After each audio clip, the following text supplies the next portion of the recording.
why are we here? Why is Tugboat doing what it's doing? Why are these CEOs here, part of the Tugboat Institute?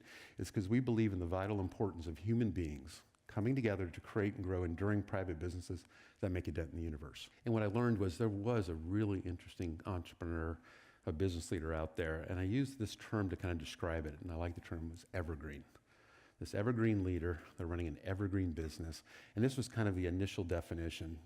The seasoned founder or CEO with a vision, creativity, resourcefulness, patience, and grit to build and scale a market-leading, impactful business at a steady pace that will stay private forever and share in the profits with their employees, with their communities. We wanted to put a framework around evergreen to give it definition. And what we were after is that people were interpreting evergreen to mean a lot of different things.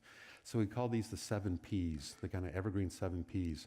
The first 3 are really around the character of the ownership team and the leadership team, and the next 4 are really around the evergreen strategy.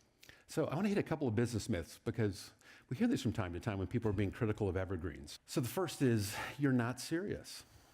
You are not serious about business if you don't raise venture capital or private equity, and you're surely not serious about business if you're not striving to be public. So I was looking for an opportunity to show this slide, so it's a little out of context, but so she was serious. She raised $1 billion. She was valued at $8 billion, and she was very serious about fraud. So I'd say, yeah, you can get some very serious people, but there are a lot of people who are actually doing it for the wrong reasons, and she was one of those people. What's ironic about this, do you guys notice the top right corner? How to build a company to last 100 years. She lasted 3 years after this article. That thing's gone, right? I'm sure she'll end up in jail by the time they're done with this. That was our launch post, written by Bo Burlingham. We were supposed to be on the front cover.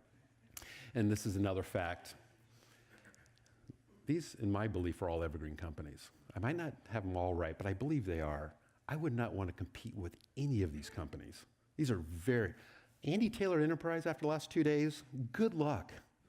I mean, good luck. If I was at Avis, I'd just give up. I'd just roll the cars over, say, hire my employees. We're done. These are great, serious competitors, great businesses. That tells you a lot too, doesn't it? If 84% of Fortune 500 CEOs believe it would be easier to manage my company if I were private, what they're saying is those companies are more competitive as private companies. That's what they're saying. I can't compete with them.